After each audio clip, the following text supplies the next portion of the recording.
Your doctor checks your blood pressure every single visit. They glance at it, say, looks good, and move on. But here's what almost no one tells you. The number they're focused on might not be the number that actually predicts your stroke risk.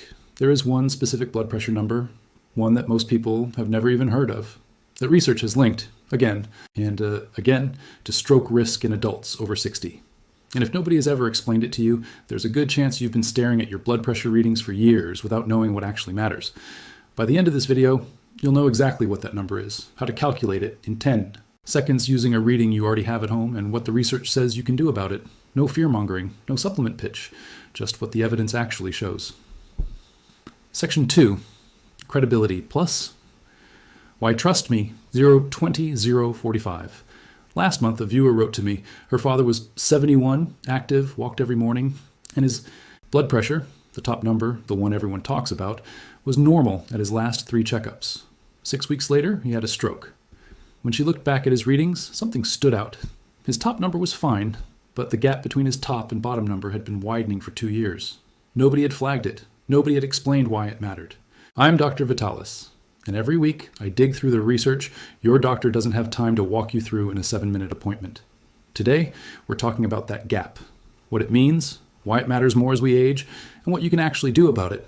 And stick around to the end, because I'm going to show you the exact at-home tracking method that catches this early. Most people are measuring blood pressure completely wrong for this purpose. Section 3, the story, case study, 045 1/30. Let's go back to that story because it illustrates something important. This man, we'll call him Robert, did everything right by conventional standards. He wasn't overweight, he didn't smoke, he walked 3 miles most mornings. Every time he went to the doctor, they'd wrap the cuff around his arm, look at the screen, and say the same thing. 120/78. That's great, Robert. And by the standard most people are taught to watch, the top number, called systolic pressure, he really was fine. 120 is considered normal, nothing alarming there. But here's what nobody looked at closely. 2 years earlier, his reading had been 118/82. Now it was 120/68. The top number barely moved. The bottom number dropped by 14 points. Almost nobody pays attention to that shift. But it turns out, for people over 60, it might be one of the most important warning signs in cardiovascular medicine. This isn't just Robert's story. If you're over 60, there's a good chance this exact pattern is showing up in your own readings right now, and you've never been told to look for it. Section 4, the core problem, myth, 132-15. Here's the myth almost everyone believes, that the top number, systolic pressure, is the number that matters most, and the bottom number, diastolic pressure, is just a secondary detail. That belief made sense decades ago when most hypertension research was done on middle-aged adults. In that population, the top number really is the strongest predictor of heart disease. So doctors were trained to watch it closely, and that habit has stuck for generations. But your arteries don't behave the same way at 65 as they did at 40. As we age, the walls of our large arteries, especially the aorta, naturally stiffen, and that stiffening changes the relationship between your 2 numbers in a way that most standard checkups don't account for. So what actually matters more once you're past 60? Let's get into it. Section 5. Point number 1. What pulse pressure actually is. This first point is the one that changes everything about how you should be reading your own blood pressure results. The number we're talking about is called pulse pressure. It's not a mysterious lab test. You already have both numbers you need. Pulse pressure is simply the difference between your systolic, top, and diastolic, bottom number.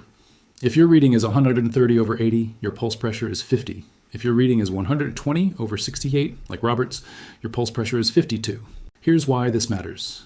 Pulse pressure reflects how stiff and inflexible your large arteries have become. In a young, flexible artery, the vessel expands and contracts smoothly with each heartbeat, keeping that gap relatively narrow, often somewhere around 40 or below. As arteries stiffen with age, they lose that elasticity and the gap widens. Multiple large studies, including long-running cohort research following adults for decades, have found that a widening pulse pressure, especially once it climbs above roughly 60 to 65, is independently associated with higher risk of stroke and other cardiovascular events in older adults, even when the systolic number alone looks acceptable. So the practical takeaway is this: don't just glance at your top number and move on. Subtract your bottom number from your top number every time you take a reading, and start tracking that gap over months, not just the raw numbers in isolation. Section 6. Point number 2. Why the bottom number dropping is a warning sign, not good news. This second point trips up more people than almost anything else in cardiovascular health because it goes against everything we're taught to assume about numbers going down. Most of us are trained to think lower is better. Lower cholesterol, lower blood sugar, lower blood pressure. In general, that instinct isn't wrong. But diastolic pressure in older adults is one of the exceptions, and it's a big one. Diastolic pressure measures the pressure in your arteries between heartbeats when your heart is resting and refilling. As arteries stiffen, they lose their ability to hold pressure during that resting phase, so the diastolic number tends to drift downward over the years, often while the systolic number stays flat or even climbs slightly. That's exactly the pattern we saw in Robert's readings. Research published in cardiology and geriatric journals has repeatedly shown that in adults over 60, a falling diastolic pressure combined with a stable or rising systolic pressure, which produces that widening pulse pressure we just talked about, correlates with increased arterial stiffness and higher cardiovascular event rates, including stroke. So the practical takeaway here, if your bottom number has been quietly dropping over the past couple of years, don't file that under good news without a second look. Bring your past few years of readings to your next appointment and specifically ask your doctor to look at the trend in your diastolic number, not just whether it's currently in a normal range. Section 7, point number 3, why? A single reading at the doctor's office isn't enough. This third point is one that almost nobody talks about, and it's frustrating because it's completely fixable. A single blood pressure reading, taken once, sitting in a doctor's office under time pressure after you just walked in from the parking lot, that reading is a snapshot, not a trend. And pulse pressure, the number we've been discussing, only becomes meaningful when you can see how it moves over time. There's even a well-documented phenomenon called white coat effect, where blood pressure temporarily rises simply from the stress of being in a clinical setting. That can distort a single reading in either direction and mask the pattern that actually matters. This is exactly why home monitoring has become such a strong recommendation in more recent clinical guidance. Not to replace your doctor, but to build an accurate picture over weeks and months. The practical takeaway. If you don't already have a validated home blood pressure monitor, this is worth the investment. Take your reading at the same time each day, ideally morning before coffee and evening before bed, seated after resting quietly for 5 minutes. Write down both numbers, not just the top one, and calculate your pulse pressure each time. A pattern across 30 days tells you far more than any single number ever could. Section 8, point number 4. The lifestyle factors that actually influence arterial stiffness. This fourth point is a little more controversial because it challenges a few assumptions people have about what helps arterial health, but the evidence on this is fairly consistent. Arterial stiffness isn't fixed. It's influenced by ongoing factors, and research has identified a handful that show up repeatedly across studies. Excess sodium intake is one of the clearest. Diets high in processed sodium have been linked in multiple studies to increased arterial stiffness independent of overall blood pressure level. Chronic, poor quality sleep is another. Several studies tracking older adults have found associations between fragmented sleep and measurable increases in arterial stiffness over time. This is an area of ongoing research, but the pattern is consistent enough that sleep quality deserves real attention, not an afterthought. Sustained aerobic activity, even moderate walking done consistently, has, on the other hand, been associated with more favorable arterial elasticity in several long-term studies of older adults, likely tied to its broader effects on vascular health. The practical takeaway here isn't to chase a single supplement or trend. It's to recognize that the factors influencing this number are largely the same boring, unglamorous fundamentals that influence nearly every aspect of cardiovascular health: sodium awareness, consistent movement, and genuinely restorative sleep. Section 9, point number 5. What to actually do with this information. And this brings us to the fifth and final point, the one I promised you at the beginning of this video. Knowing about pulse pressure is only useful if it changes what you actually do. So here's the specific, actionable version of everything we've covered. First, calculate your own pulse pressure right now using your most recent reading. Subtract the bottom number from the top number. Second, if you have past readings, even from old doctors' visit printouts, go back and calculate pulse pressure for those too, so you can see whether it's been trending upward. Third, if your pulse pressure is consistently above roughly 60, or if you can see it's been climbing over the past couple of years, that's specifically worth raising with your physician, not as a panic point, but as a targeted question.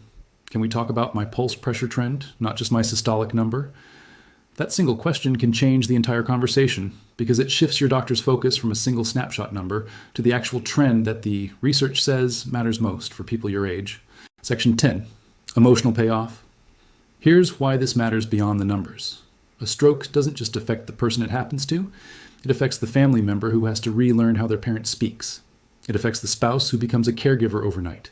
It affects the grandchildren who grow up watching someone they love have to fight to regain independence they once took for granted. The frustrating part is that in many cases, the warning signs were sitting quietly in the numbers for months, sometimes years, before anything happened. Not because anyone was careless, but because the specific number that mattered most simply wasn't part of the conversation. This isn't about fear. It's about giving you access to the same information that's been sitting in medical journals for years, but rarely makes it into a routine 7-minute checkup.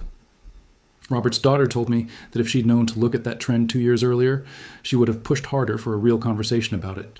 That's the entire point of this video, so that you don't have to learn this the same way she did. Section 11, the bonus, open loop payoff. Now, as promised, here's the bonus tip, and it's the one detail that ties everything in this video together. When you track your pulse pressure at home, don't just track the number in isolation, track it alongside your resting heart rate, taken at the exact same time each day. Several studies have found that a widening pulse pressure combined with a rising resting heart rate over time is a stronger combined signal of arterial stiffness progression than either number alone. Most home monitors already display heart rate right next to your blood pressure reading. Most people just never write it down. Starting today, log all 3 numbers together: systolic, diastolic, and resting heart rate. Over 8 to 12 weeks, that combined picture will tell you and your doctor far more than any single office visit ever could. Section 12, call to action. If this video gave you something you didn't know before today, do me one favor, subscribe to this channel. Every week I bring you research-backed information like this that's built specifically for the biology of adults in their 50s, 60s, and beyond, the things that rarely get explained in a rushed appointment. And I'd genuinely like to know, when you go back and calculate your own pulse pressure using your last reading, what number did you get? Drop it in the comments, along with your age range. I read through these, and it helps me know exactly what to cover next. If you found this useful, you'll probably also want to watch my video on the morning habit that's quietly raising blood pressure in millions of people over 60. It connects directly to everything we just covered.